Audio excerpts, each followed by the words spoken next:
এই যে একটা ইলিশ মাছ নিলাম, এটা 800 গ্রামের একটা ইলিশ মাছ কেটে বেছে ধুয়ে তারপরে রান্না করলাম কচু দিয়ে।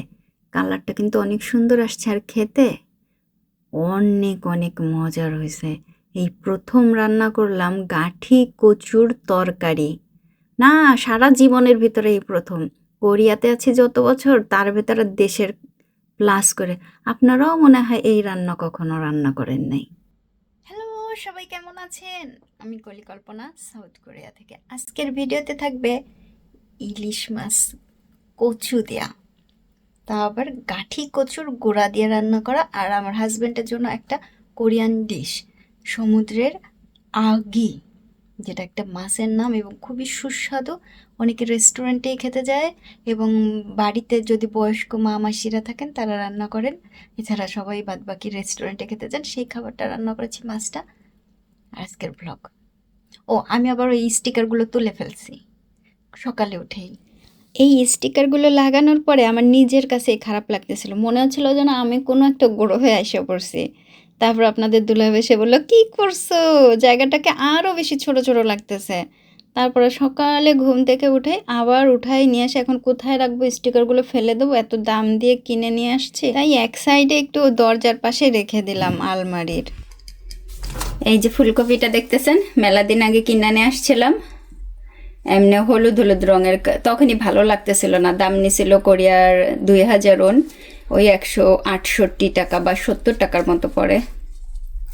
তো 170 টাকার মতো পড়ে এইটা। তা খাবো না, আজকে ফেলাই দেবো, দেখতে যেন কেমন লাগে।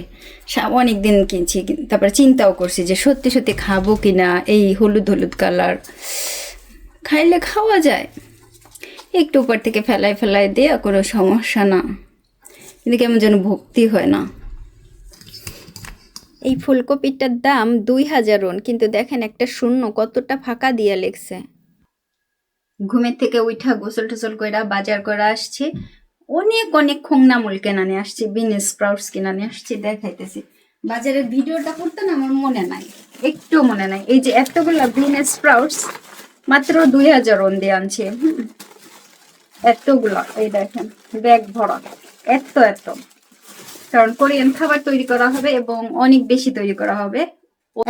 এখন বলতে পারেন যে কি রান্না হবে, মাছ, সম্পূর্ণভাবে মাছের আইটেম, এবং মাছে দেওয়া হবে এই বিন স্প্রাউটস। হ্যাঁ, আজকে এত এত ব্যস্ত। আর আমার খাবারগুলো রান্না করব, যেহেতু আগামীকালকে শনিবার এবং রবিবার সরকারি ছুটির দিন, আমার রান্নাগুলো আমি এই 2টা দিনের রান্না আমি একবারে এখন করে রাখবো। খুবই ব্যস্ত দিন যাবে আগামী 2টা দিন, আমি রান্নার টাইম নাও পাইতে পারি। আপনাদের দুলাভাইয়ের জন্য মাছ রান্না করব। আজকে আমার প্রচুরই কুমড়া বের করছি, কচু বের করছি, এই যে গাঠি কচুর গোড়া বের করছি, এটা একটু রান্না করব। মূলা, পাতাকপি, ফুলকপিও বের করছি, বড় ফুলকপি। একটা তো ফেলে দিলাম, আর একটা হচ্ছে এখানে, এইটারও আজকে ব্যবস্থা করব অবশ্যই। এটারও ব্যবস্থা করব, আরো সব খাবার রান্না করব, মাছও রান্না করব।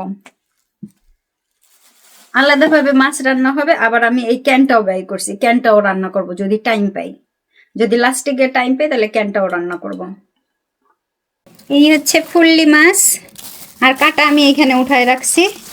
আমাকে একটা বই কাঁটা দেখে বলছে যে হ্যাঁ ঘরের বুড়া লেখায়। তারপর আবার আর একজন কমেন্ট করছিল ডাস্টবিনে ফেলাই দিয়েছে, উঠে এনে দিবে কিনা।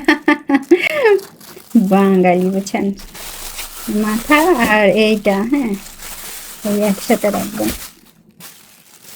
আর লেজটা আলাদা রাখবো, এটা যেহেতু ভর্তা খাবো লেজটা আলাদা।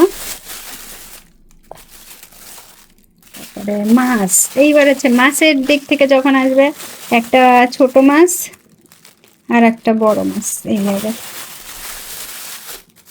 পলিথিন আরো লাগবে একটা। যদি এই মাছগুলো একটু পেটের মাছ আর পিঠের মাছ করা যেত তাহলে আর কয়দিন বেশি খাওয়া যেত। ভাই এই মাছের অনেক দাম, আপনারা বারবার করে রান্না দেন, এই যে কিভাবে কে রান্না করতেছে। আজকে যেহেতু প্রথমবার রান্না করব, সেহেতু এই যে মাছটা না ভেঙে গেছে, এটা রেখে দিই। আজকে 2 পিস রান্না করব। আজকে রান্না হবে এই 2 পিস। কড়াইতে একটু তেল ছিল, লবণ দিলাম, হলুদ দিলাম। আমি এবার মাছ ভাজলে না এইভাবে মাছ ভাজি, মাছে হলুদ লাগাই থইলে না কেমন যেন একটু গন্ধ গন্ধ আসে। এখন এই যে ইলিশ মাছের 2 টুকরা একটু ভালো করে ভাজা দেবো, খুব বেশি ভাজা দেব না, কারণ ইলিশ মাছ খুব বেশি ভাজা দিয়ে রান্না করলে ওর ভেতরে আবার মশলা ঢুকবে না বা এর স্বাদটাই নষ্ট হয়ে যায় আমার কাছে। আবার অনেকে আছে যে ইস কম ভাজা হয়ে গেল, তারা একটু বেশি করে ভাজা দিয়ে নিয়েন। আমি এই পর্যন্তই ভাজা দিব।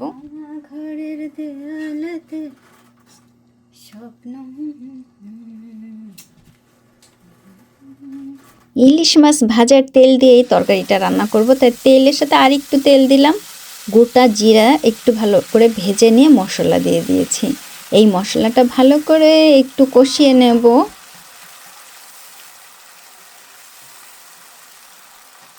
মশলার ভিতর দিলাম জিরা বাটা, শুকনা মরিচ বাটা, পেঁয়াজ বাটা, আবার গোটা জিরাও দিলাম। দেখেন আজকে রান্না হচ্ছে স্পেশাল রান্না, কোরিয়াতে প্রথম আমার কচু রান্না। আমার কচু, আমার কচু, কার কচু জানি না, তবে আমার কচু রান্না। এবং কচুটা হইতেছে গাঠি কচুর গোড়া, মান কচুর গোড়া পাই নাই এখন পর্যন্ত। গাছ যদি লাগাই মান কচু তাহলে পাবো, আর কোরিয়াতে মান কচুর দামও অনেক গাছগুলোরও। শুনলে অবাক হবেন যে কোরিয়ানরা মান কচু খায় না, কিন্তু মান কচু ঘরে গাছ লাগাই রাখে যেন বাড়ির শোভা বৃদ্ধি পায়, ফুল গাছের মতো। আমাদের দেশের রাস্তায় থাকে মান কচু, আর কোরিয়ানরা ঘরে রাখে। আমার শ্বশুর বাড়িতে বড় একটা গাছ ছিল আমি যখন প্রথম আসছিলাম, এখন নাই, ওই গাছ সবকিছু অন্যরকম করে ফেলছে এখন। তো এই মান কচু কোরিয়ানরা কি সুন্দর ঘরে সাজায় রাখে, আর আমাদের বাড়ির রাস্তাঘাটে ভরা থাকে। আর আমরা মানুষের কচু দিতেও পছন্দ করি। আর কোরিয়াতে কচু গাছের দাম অনেক বেশি হয়, মান কচুর দাম। জায়ান্ট 13 তাই না? বললেন তো 13 না নাম?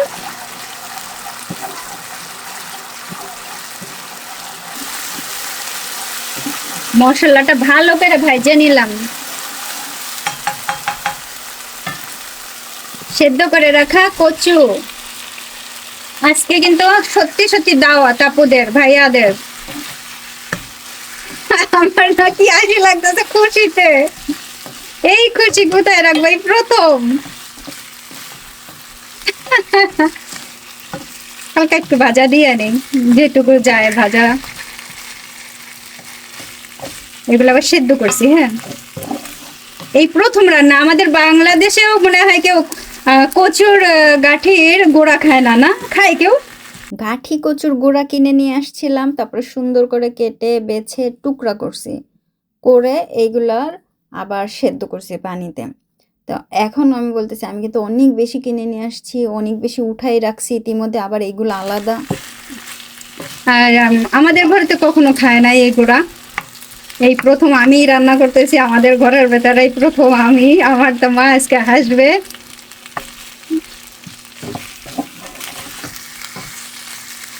ভাজা হোক।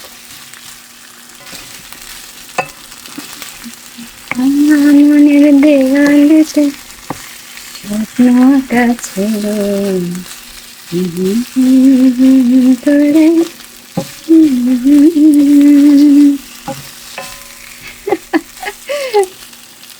খুব সুন্দর করে ভাজা দিছি, এখন পানি দিয়ে দিচ্ছি। পানিটাও গরম করে লইছি, দেখে নি কতটুকু পানি হয়েছে, যদি লাগে এর ভিতরে লবণ দিয়ে দিচ্ছি স্বাদ মতো।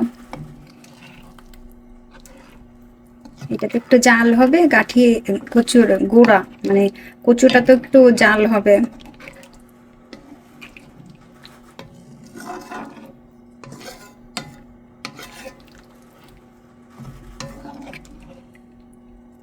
আর একটুখানি পানি দিয়ে দিই। ওকে, এবার এটা একটু উতরাক, উতরাইছে। দিয়ে দিচ্ছি জিরার গুঁড়ি। কত দিলাম দেখেন, প্রথমে জিরা, গোটা জিরা দিলাম, তারপরে জিরা কিন্তু বাটাও দিছি, আবার দিলাম জিরার গুঁড়ি। আর একটু জাল হবে, তারপরে মাছ দেব। মাছ দিয়ে দিচ্ছি। ইলিশ মাছ কচুর মানে কচু দিয়া এই প্রথম কোরিয়াতে আমার রান্না। হ্যাঁ, এই প্রথম রান্না। ভাই দেশেও তো কোনোদিন কচুর গাঠির গোড়া রান্না করি নাই, তার মানে এটা হচ্ছে আমার জীবনের প্রথম, আপনাদের জীবনেও দেখা প্রথম রান্না। এতগুলা নিয়ে আসছে বিন স্প্রাউটস, এক ব্যাগ। এখানে 170 টাকা বা 168 টাকার মতো আছে বিন স্প্রাউটস। আমাকে উনি জিজ্ঞাসা করতেছিল যে এত নিবা কেন, ঘরে খাবো। আমি বলছি আজকে একটা বিশেষ খাবার তৈরি হবে। ওই এইটা হচ্ছে মিক্সিং চলে আসছে, এটা হচ্ছে সুকজোনামল এটাকে বলে, আর বিন স্প্রাউটস হচ্ছে এরকম দেখতে। এই যে এটা মাথা আলাদা দুইটার।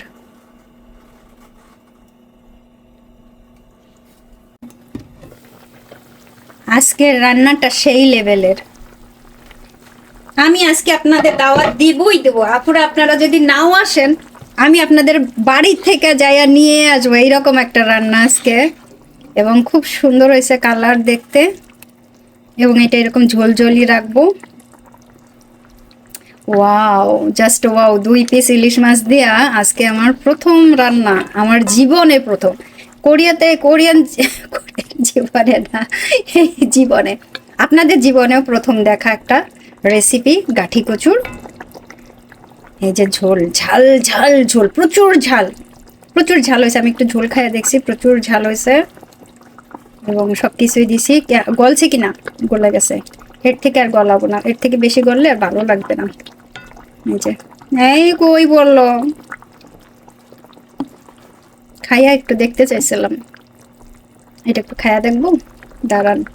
মাছ কটা, উস, ভাঙিস না ভাঙিস না ভাঙিস না, ভাঙছে অলরেডি। একটু উপরে উঠাই আস, আপনাদেরকে দেখাবো মাছ। 2 পিস ইলিশ মাছের কাহিনী আজকে কচুর হচ্ছে। এই হয়েছে আমার রান্না, যে একটু খায়া দেখে নি।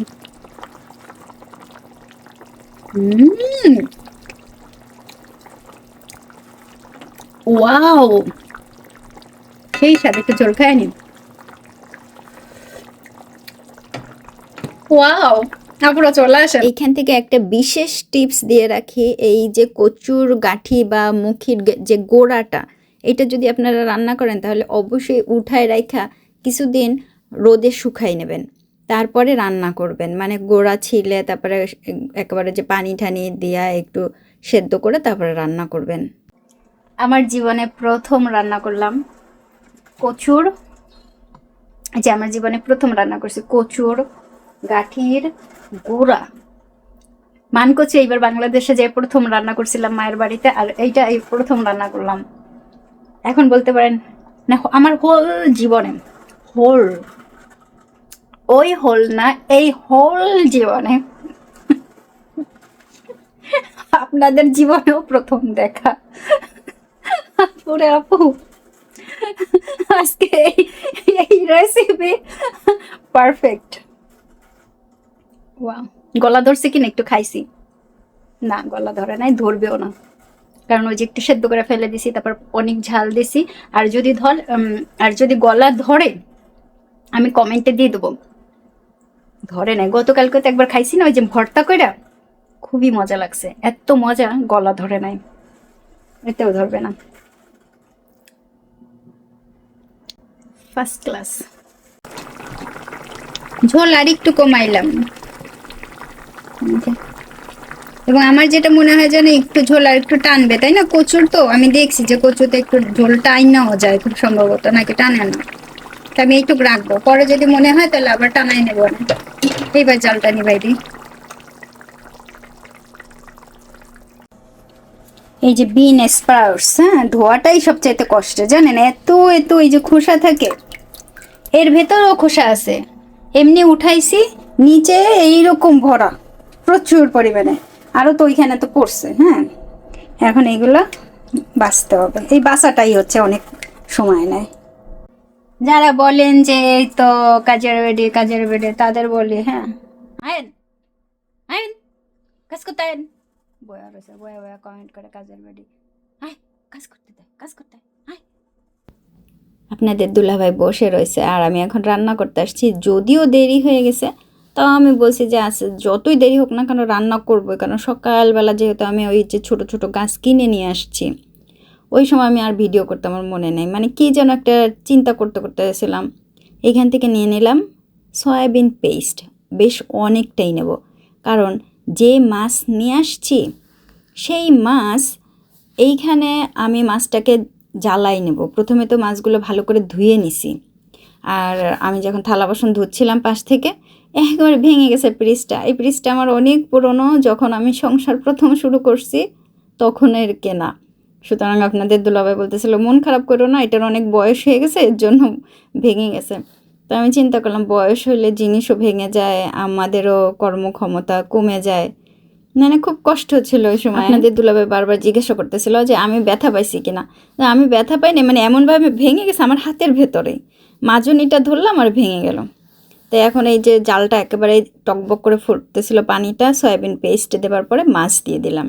মাছটা কেন এইভাবে জ্বালাইতে হয়, এটা হচ্ছে সমুদ্রের আগি একটা মাছ, এই মাছটা খুবই সুস্বাদু। আর এই মাছে যে গন্ধ বা ধরেন জন্য যদি কোনো একটাই থাকে, সম্পূর্ণভাবে এটা তেনজাং মানে সয়াবিনের পেস্ট দিয়ে এইভাবে জাল দিলে পরে খুব সুন্দর একেবারে ক্লিন হয়ে যাবে। তা একটু বেশ খানিকটা সময় আমি সেদ্ধ করে নেবো বলতে পারেন, বা জাল দিয়ে নেব, বা একটু বেশি সুন্দরভাবে এবার জ্বালাই নেব, একটা পাত্রে উঠাই নেব। তারপরে কিন্তু আপনি এই মাছটা ঠান্ডা পানি দিয়ে ধুয়েও নিতে পারেন, নাও নিতে পারেন, কোনো প্রবলেম। কোরিয়ান বেশ কিছু মশলা দিলাম, চিলি পেস্ট দিছি, কোরিয়ান মরিচের গুঁড়ো, আর এখন যেটা দিচ্ছি এটা হচ্ছে চিংড়ি মাছ সল্টেড, লবণ দিয়ে ম্যারিনেটেড করা। এই চিংড়ি মাছটা দিলে পরে অনেক বেশি স্বাদ হবে, আর লবণের কাজটাও করবে। আমি আলাদাভাবে কোনো লবণ দেই নাই, কারণ ওই যে চিলি পেস্ট দিছি, সয়া সস, তারপরে একটু ব্রাউন যেটা সল্ট, হ্যাঁ এইগুলো দেওয়া, একটু চিনি দেওয়া, তারপরে এই যে যখন এই মশলা দেওয়া পানিটা টকবক করে ফুটলো, একটু জাল হলো, তখন মাছগুলো দিয়ে এখন মাছটাকে রান্না করে নেব। মাছ যখন সম্পূর্ণভাবে রান্না হয়ে যাবে, আমি বুঝবো যে মাছটা গলে গেছে বা রান্না হয়ে গেছে, আমি আর একটা পাত্রে উঠাই রাখবো আমার রান্নার সুবিধার্থে। আপনি নাও উঠাইতে পারেন, কোনো সমস্যা নেই, কিন্তু আমি উঠাই নেব যাতে মাছগুলো ভেঙে না যায় এবং মাছগুলো একেবারে প্রপারলি ঠিক থাকে। এখন আমি দেখতে পাচ্ছি যে খুব সুন্দর মাছগুলো কিন্তু গলে গেছে এবং অনেক সুন্দর একটা স্মেলও আসতেছিল। এই রান্নাটা অনেক আগে একবার দিয়ে আমাকে অনেকে অন্যরকম কথা বলছে, কী রকম দেখায়, কী বৃত্তান্ত মাছগুলো। এই মাছটা এরকমই দেখতে, সমুদ্রের মাছ, এবং খুবই দেখতে একটা আগলি ফিশ, কিন্তু খেতে সবচাইতে মজা। এই মাছটার বৈশিষ্ট্যই হচ্ছে এরকম দেখতে অন্যরকম। আমাদের দেশের অনেকটা ওই যে গ্যান করে একটা মাছ আছে না, গ্যানগেন্না মাছ বা এই ধরনের কোনো একটা নাম আছে, সেম ওই মাছটার মতোই দেখতে। তো মাছগুলো উঠায় নিলাম, নিয়ে এখন দিয়ে দিচ্ছি ছোট ছোট গাছ বিন স্প্রাউটস। এইগুলো যে আমি এত কিনে নিয়ে আসছি, এইবার হাঁড়ি ভরা দিলাম, কারণ এই খাবারটাতে এইটাই হচ্ছে আর একটা বৈশিষ্ট্য, যে খোংনামুল বলে এটা, খোংনামুল, এটা এইভাবে খাবে, খুব মজা করে খাবে, আর এটা ঢেকে দিলেই একেবারে কমে যাবে, কোনো সমস্যা হবে না। এই রান্না করতে আমার যে এত ভালো লাগে। এইবার মাছ, বড় মাছ কিনে নিয়ে গিয়েছিলাম শাশুড়ির বাড়িতে, আবার বড় মাছ কুপাং যে অ্যাপ আছে ওইখান থেকে কিনে শাশুড়ির বাড়িতে পাঠানো হয়েছে। ওইগুলোর ভিডিও তো আমরা নিতে পারি না, কারণ একবারেই শাশুড়ির বাড়িতে পাঠানো হয়েছে মাছ। আমার শাশুড়ির প্রিয় মাছ এইটা, আর আমার বা আমার হাজব্যান্ডেরও প্রিয় এই মাছটা। তা যখন ওই যে খোংনামলটা একেবারে নরম হয়ে গেছে, বসে গেছে, তখন ওই যে মাছগুলো আবার দিয়ে উপরে দিয়ে দিয়েছিলাম স্ট্রাস, একটুখানি পানি, যাতে এটা আরও বেশি ঘনত্ব হয়ে যায়। এখন হালকা হালকা করে ঘুটাই দিছি। আমি একটু টেনে দেখাইছি যে অনেক তাড়াতাড়ি ঘুটাইছি, কিন্তু হালকা করে ঘুটাই দিছি, বাস হয়ে গেছে। এইভাবে খেতে হবে। লাস্টে দিয়ে দিছি গ্রিন অনিয়ন কুচি করা। এই হচ্ছে আজকের খাবার। আমি রান্না করলাম এইমাত্র সমুদ্রের মাছ, আর এখানে সয়া সস আর ওয়াসাবি মিক্সিং হচ্ছে। আর আমার খাবার কিন্তু এইখানে রয়েছে আরও একটা তরকারি রয়েছে, এখানে পাতাকপি ভাজা করা, টমেটো দেওয়া, ফুলকপি ভাজা, কচুর বাটপো, আর একটা হচ্ছে ভাজা করা কুমড়া ভাজা, আর একটা তরকারি ওই পাশে রয়েছে। আমি কি উঠাই দেবো? বললে যো চিকে ফিরে অপসল কর। চিকেন খুঁড়োকে খুঙ্গো খোগি আনিয়া 조그만 고기인데 또 뭐가 나면 고기도 별로 없어. 본이야 본. 비워야 다. একটা পাত্র দেবো কাটা ফেলানোর নিয়ে আসছি ই ফেলানোর জন্য একটা 어때? 천천히 오랜만에다 অনেক দিন পরে রান্না করলাম আজকে সমুদ্রের আগেই চিম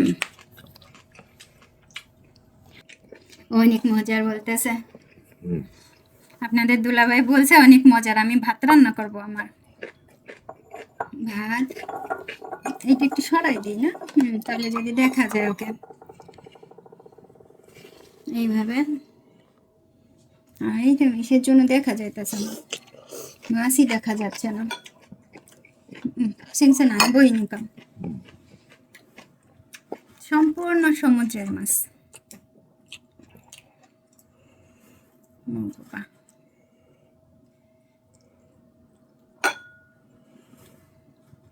이게보다 더 익으면 좀 부드럽게 나오거든. 먹어봐, 먹고 봐봐.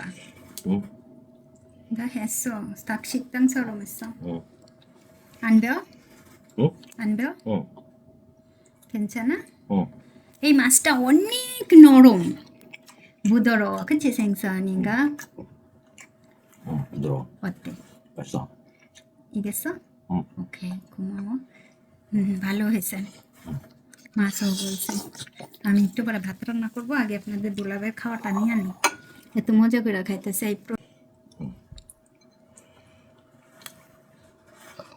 এতে বেশি বড় মাছ কিনে নিয়ে আসতে হবে ধাপিওয়া ধাপিও